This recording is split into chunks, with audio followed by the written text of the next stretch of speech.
भारताच्या अर्थमंत्री निर्मला सीतारामन यांनी काल भारताचा अर्थसंकल्प सादर केलेला आहे. जवळपास 53 लाख कोटीच्या वर साईज असलेला हा अर्थसंकल्प होता. विशेष म्हणजे या वर्षीच्या अर्थसंकल्पामध्ये मेडिकल एज्युकेशनसाठी मोठ्या तरतुदी करण्यात आलेल्या आहेत. नीट UG 2026ची तयारी करणारे विद्यार्थी असतील किंवा याच्या अगोदर तुमचं MBBS, BDS, BAMS किंवा कुठल्याही मेडिकल एज्युकेशन किंवा वैद्यकीय क्षेत्रासंबंधी फील्डमध्ये तुम्ही करिअर करत असाल तर तुमच्यासाठीचा हा सर्वात महत्त्वाचा अर्थसंकल्प ठरणार आहे. कारण या अर्थसंकल्पाचा बराचसा फोकस हा मेडिकल एज्युकेशनवर होता.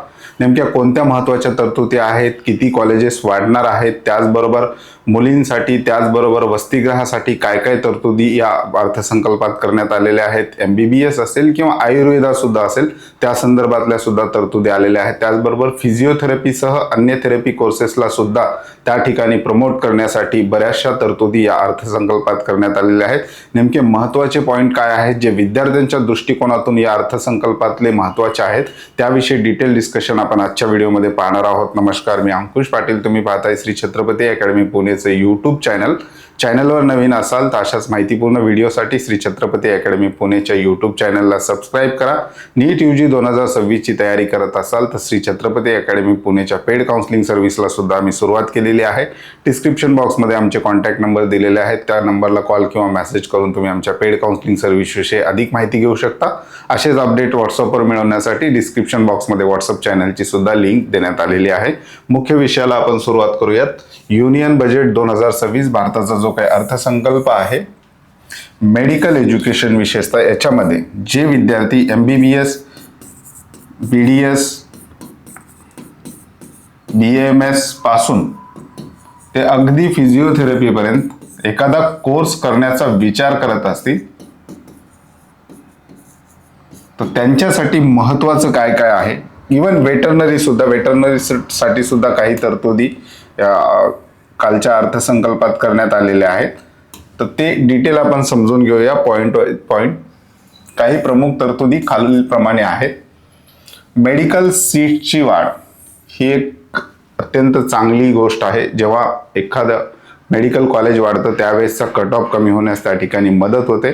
मेडिकल सीटची वाढ, जसे नीट UG परीक्षा देणाऱ्या विद्यार्थ्यांच्या संख्येमध्ये वाढ होते तशाच प्रकारे इकडे सीटमध्ये सुद्धा वाढ करण्याचा जो काही मानस आहे भारत सरकारने ठेवलेला आहे. याच्यामध्ये चालू वर्षात 10,000 नवीन मेडिकल सीट्स जोडल्या जाणार आहेत.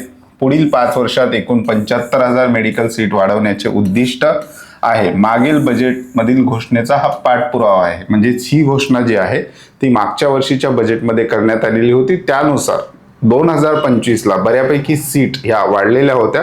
महाराष्ट्रामध्ये कमी सीट वाढलेल्या होत्या, परंतु संपूर्ण देशभराचा विचार केला, ऑल इंडिया कोट्याचा जर आपण विचार केला तर बऱ्याच ठिकाणी गव्हर्नमेंट कॉलेजच्या सीट वाढलेल्या होत्या. त्याचबरोबर डीम युनिव्हर्सिटीच्या सीट सुद्धा मागच्या वर्षी बऱ्याच प्रमाणामध्ये किंवा मोठ्या प्रमाणामध्ये वाढलेल्या आपल्याला पाहायला मिळतात. त्याच्यानंतर दुसरा पॉईंट आहे नवीन एम्स आणि आयुर्वेद संस्था. म्हणजेच या ठिकाणी 3 नवीन एम्स आणि 3 नवीन all India institute of Ayurveda स्थापन करण्याची घोषणा. म्हणजे 3 एम्स आणि 3 आयुर्वेदा संदर्भात all India institute of Ayurveda स्थापन करण्याची घोषणा या बजेटमध्ये करण्यात आलेली आहे. त्यामुळं आयुर्वेदा करू इच्छिणाऱ्या विद्यार्थ्यांसाठी सुद्धा ही एक चांगली घोषणा आपल्याला म्हणता येईल. त्याच्यानंतर फार्मास्युटिकल एज्युकेशनसाठी काही त्यांनी अपग्रेडेशन केलेले आहेत. याच्यामध्ये बायोफार्मा शक्ती योजनेअंतर्गत बायोफार्मा क्षेत्रातील शिक्षण, क्लिनिकल ट्रेनिंग आणि रिसर्चला चालना मिळणार आहे. हे ज्या विद्यार्थ्यांना फार्मसी करायचं आहे किंवा PharmD करायचं आहे अशा विद्यार्थ्यांसाठी हा पॉइंट महत्त्वाचा आहे. त्याच्यानंतर अलाइड हेल्थ प्रोफेशनल्स कोर्सेस जे आहेत ज्याच्यामध्ये फिजिओथेरपीसह occupational therapy, BASLP, speech therapy असे थेरपी कोर्सेस येतात जे मेडिकल एज्युकेशनला सपोर्टिव्ह आहेत, ज्याला आपण पॅरामेडिकल कोर्सेस असं म्हणतो. त्या संदर्भातल्या काय घोषणा आहेत.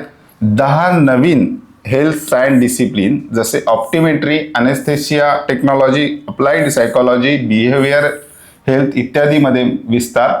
पुढील 5 वर्षात 1 lakh allied health professional train करण्याचे लक्ष्य. विद्यमान संस्थांचे अपग्रेडेशन आणि नवीन संस्था उभारणे खाजगी आणि सरकारी क्षेत्रात. म्हणजेच फिजिओथेरपी सह अन्य थेरपी कोर्सेस आहेत. त्याच्यासोबतच आता ऑप्टिमेट्री, अनेस्थेशिया टेक्नॉलॉजी, अप्लाइड सायकोलॉजी यासारखे अलाइड कोर्सेस सुद्धा आता ऍड होतील. जे जुन्या संस्था आहेत त्यांचं सुद्धा अपग्रेडेशन होणार असल्याचं या बजेटमध्ये सांगितलेलं आहे. त्यामुळे जे विद्यार्थी थेरपी कोर्सेस साठी जाऊ इच्छितात अशा विद्यार्थ्यांसाठी हा एक सकारात्मक पॉइंट आपल्याला या ठिकाणी पाहायला मिळतो. त्याच्यानंतर मेंटल हेल्थ एज्युकेशन मध्ये त्यांनी काही तरतुदी केलेल्या आहेत आणि इतर संबंधित म्हणजेच काही तरतुदी असलेल्या आपल्याला पाहायला मिळतात. याच्यामध्ये सगळ्यात महत्त्वाचं, जे विद्यार्थी वेटरनरी करू इच्छितात अशा विद्यार्थ्यांसाठी एक महत्त्वाचा पॉइंट या ठिकाणी आहे, ते आहे वेटरनरी इन्स्टिट्यूटसाठी नवीन कॉलेजेस. सध्याच्या घडीला वेटरनरीसाठी सर्वात कमी कॉलेजेस असलेले आपल्याला पाहायला मिळतात. महाराष्ट्र राज्याचा जरी आपण विचार केला तर महाराष्ट्र राज्यामध्ये सुद्धा 5 ते 6 कॉलेजेस वेटरनरीचे आहेत. संपूर्ण देशभराचा विचार केला तरी वेटरनरीची या कॉलेजची जी काही संख्या आहे ती तुरळक आहे. बरेचसे विद्यार्थी आता वेटरनरीकडे जाताना आपल्याला पाहायला मिळतात. कॉलेजची संख्या कमी असल्यामुळे वेटरनरीचा कट ऑफ हा हायर साईडला होता, परंतु या बजेटमध्ये वेटरनरीचा सुद्धा विचार केलेला आहे. त्यासाठी सुद्धा नवीन इन्स्टिट्यूटची स्थापना होणार असल्याचं सांगितलेलं आहे. काही महत्त्वाच्या जे काय आहे आणखी काही अपडेट आहेत त्याच्या संदर्भातले ते आपण पाहूयात. याच्यामध्ये प्रत्येक जिल्ह्यात मुलींसाठीच्या एका नवीन हॉस्टेलची स्थापना ही एक महत्त्वाची घोषणा झालेली आहे. त्याचबरोबर परदेशातल्या शिक्षणावरचा कर 5% 2% आणलेला आहे. बरेचसे विद्यार्थी नीट झाल्यानंतर MBBS करण्यासाठी अब्रॉडला सुद्धा जाण्याचा विचार त्या ठिकाणी करतात, किंवा तुम्ही एखादा मेडिकल एज्युकेशन वैद्यकीय क्षेत्रामध्ये इथे बॅचलर डिग्री केली आणि पुढं जेव्हा तुम्ही शिक्षणासाठी हायर एज्युकेशनसाठी जेव्हा अब्रॉडला जाण्याचा विचार करता तर त्या ठिकाणी सुद्धा त्याच्यामध्ये जे काही टॅक्स आहेत त्याच्यामध्ये सुद्धा रिलॅक्सेशन या बजेटमध्ये त्याचा सुद्धा विचार करण्यात आलेला आहे. त्याच्यानंतर आरोग्य क्षेत्रासाठी जर आपण बघितलं, 12 पशुवैद्यकीय आणि पॅरावेटरनरी कॉलेज आणि संस्थांची स्थापना करणार, जे मी आधीच्या मुद्द्यामध्ये सांगितलेलं आहे वेटरनरी कॉलेजच्या स्थापना. आणि इकडे आपण बघू शकतो आरोग्य क्षेत्रासाठी इथे सगळ्यात महत्त्वाचं आहे, जे विद्यार्थी मेडिकल एज्युकेशनमध्ये करिअर करू इच्छितात किंवा ज्यांनी अगोदर MBBS BDS सारख्या किंवा कुठल्याही वैद्यकीय कोर्सला ऍडमिशन घेतलं असेल त्यांच्यासाठी आणखी एक महत्त्वाचा या ठिकाणी मुद्दा आहे. 5 क्षेत्रीय वैद्यकीय हबची स्थापना करणार, भारताला मेडिकल टुरिझमचं केंद्र बनवणार, हा एक महत्त्वाचा मुद्दा आहे. त्याच्यामुळे जो काही स्कोप आहे तो आता इथे वाढताना आपल्याला पाहायला मिळतील. त्याच्यानंतर पुन्हा 3 एम्सची स्थापना वगैरे त्यांनी या ठिकाणी दिलेलं आहे, जे आपण अगोदरच्या मुद्द्यामध्ये कव्हर केलेला आहे. ह्या ज्या काही तरतुदी आहेत ह्या विद्यार्थ्यांच्या करिअरच्या संदर्भात किंवा करिअरचा निर्णय घेण्यासंदर्भात ह्या जे काही अर्थसंकल्पातल्या तरतुदी आहेत त्या अतिशय महत्त्वाच्या ठरणार आहेत. त्यामुळे हे जे काही अर्थसंकल्प आहे मेडिकल एज्युकेशनसाठी जाऊ इच्छिणाऱ्या विद्यार्थ्यांसाठीचा महत्त्वाचा अर्थसंकल्प आहे. बऱ्याचशा तरतुदी याच्यामध्ये केलेल्या आहेत. बऱ्याच फंड जे आहे या गोष्टीसाठी आता रिझर्व्ह ठेवला जाणार आहे.